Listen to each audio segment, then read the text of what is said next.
Tablik Akbar, nikmatnya Ramadan, Tangerang, hanya di iNews.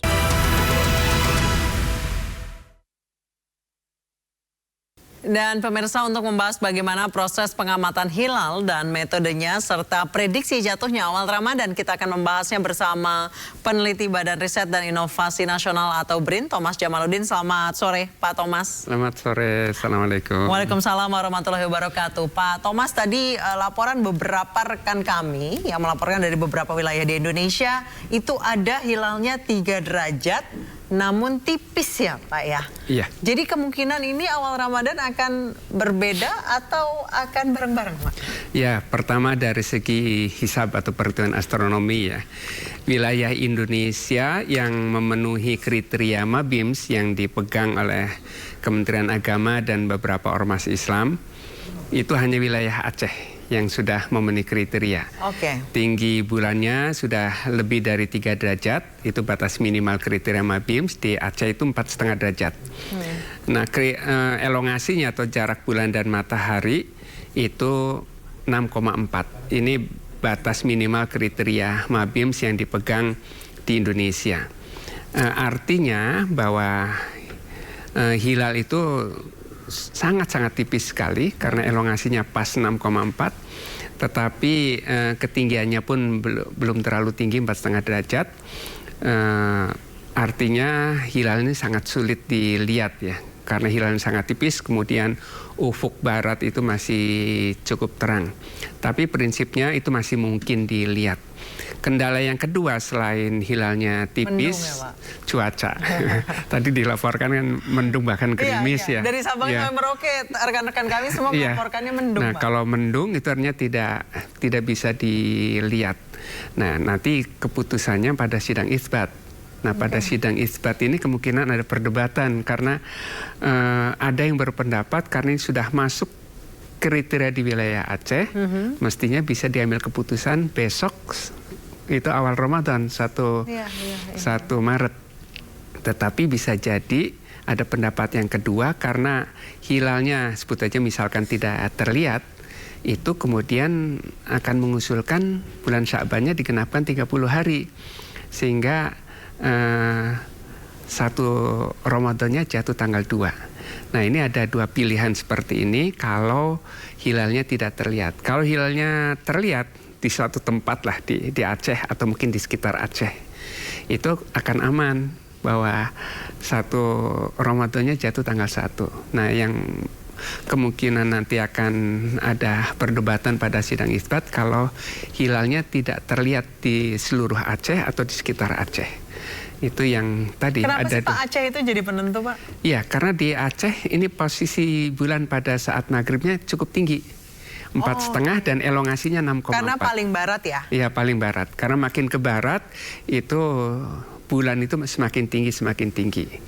Nah, sedangkan di wilayah lain, Sumatera bagian selatan, Jawa, Kalimantan, apalagi wilayah timur, itu belum memenuhi kriteria. Saya kira awalnya kenapa Aceh menjadi penentu karena kan itu MABIMS ya, gabungan beberapa Kementerian Agama dari beberapa wilayah di Asia Tenggara. Brunei, karena itu paling dekat Singapura, wilayahnya dari wilayah-wilayah lain. Tapi sebenarnya karena itu posisi bulannya yang paling tinggi dan paling jauh dari matahari. Nah, artinya sabitnya yang paling tebal, relatif paling tebal itu hanya wilayah Aceh. Jadi kalau misalnya masuk bulan baru yang akan terlihat duluan itu akan di Aceh ya? Di Aceh, yang lain memang tidak mungkin terlihat.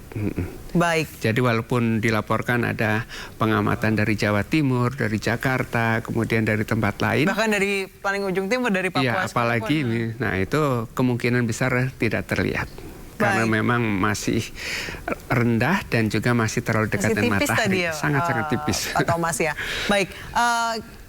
Beberapa tahun ini setelah 10 tahun masyarakat Indonesia lebaran bareng-bareng. Beberapa tahun lalu sempat beberapa kali berbeda. Itu apa sih Pak yang menjadi penyebab perbedaan? Padahal dua-duanya tidak ada yang salah ya sebenarnya. Iya. Jadi ini memang berkahnya waktu Pak Menteri Lukman. Iya. Selama 5 tahun itu tidak ada perbedaan. Tidak ada perbedaan. Karena memang posisi bulannya cukup tinggi atau di bawah ufuk. baik awal Ramadan, Syawal atau Dzulhijjah selama 5 tahun masa Pak Lukman itu tidak ada perbedaan. Nah, tetapi setelah itu kemudian terjadi perbedaan. Sumber perbedaan itu bukan dari perbedaan hisab dan ru'yat, lebih karena perbedaan kriteria. Jadi terutama pada posisi bulan yang rendah, kata satu pihak ini sudah di atas ufuk, seperti tadi saudara kita menyebutkan bahwa ini sudah di atas ufuk, sudah wujud, maka besok sudah 1 Ramadan. Itu kriteria berdasarkan wujudul hilal. Tapi ada kriteria yang berdasarkan sebut imkan ru'yat atau visibilitas hilal.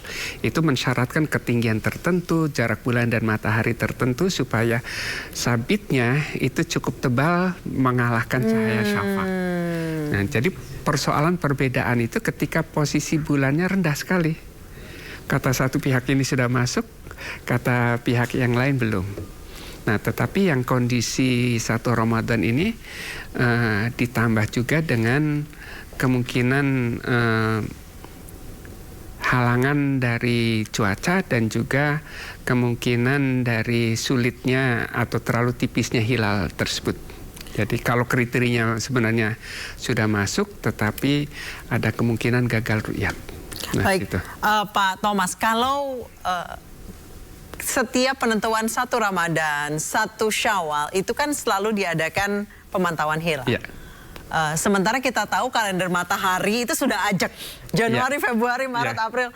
Mengapa kalau kalender Hijriah itu harus selalu dilakukan pemantauan setiap bulannya, Pak? Jadi di masyarakat Islam baik di Indonesia maupun di mancanegara, Malaysia, Brunei, Arab Saudi, kemudian negara-negara Islam yang lain, itu masih banyak yang mendasarkan pada ru'yat. Ya sebetulnya kita sebagai pengamal ru'yat ya, karena dasarnya hadis Nabi mengatakan sumu li ru'yatihi waftiru li ru'yatihi, berpuasalah apabila melihat hilal dan beridul fitrilah apabila melihat hilal. Jadi walaupun mereka sudah jago-jago menghitung ya ahli hisabnya, tetapi tetap mereka mengikuti contoh Rasul tersebut. Itu disebut ta'abudi, ketaatan pada contoh Rasul. Nah, ada juga yang berpendapat bahwa cukuplah dengan hisab saja karena posisi bulan itu bisa dihitung, bisa diperakirakan. Jadi ada yang pengamal hisab dan ada pengamal ru'yat. Nah, bagi pengamal ru'yat sebetulnya diwakili oleh Ormas NU ya, itu walaupun mereka sudah ahli juga menghitung, menghisab, sudah memperkirakan ini hilal tidak bisa dilihat atau tingginya terlalu rendah sulit dilihat, mereka tetap membuktikan harus meru'yat. Dan hasil ru'yat itu tidak kemudian diumumkan oleh masing-masing peru'yat. Tapi harus dilaporkan dulu, bertingkat ya kalau di Indonesia itu mulai dari hakim agama di daerah, kemudian dari daerah tersebut dilaporkan lagi ke Kementerian Agama sebagai otoritas negara. Nah, otoritas negara ini yang kemudian mengumumkan bahwa ini hilalnya sudah terlihat dan ini sudah terkonfirmasi atau mengkonfirmasi hasil hisabnya atau hasil perhitungan atau hasil ru'yatnya tidak bisa dilihat. Nah, itu kemudian diumumkan sesudah sidang isbat.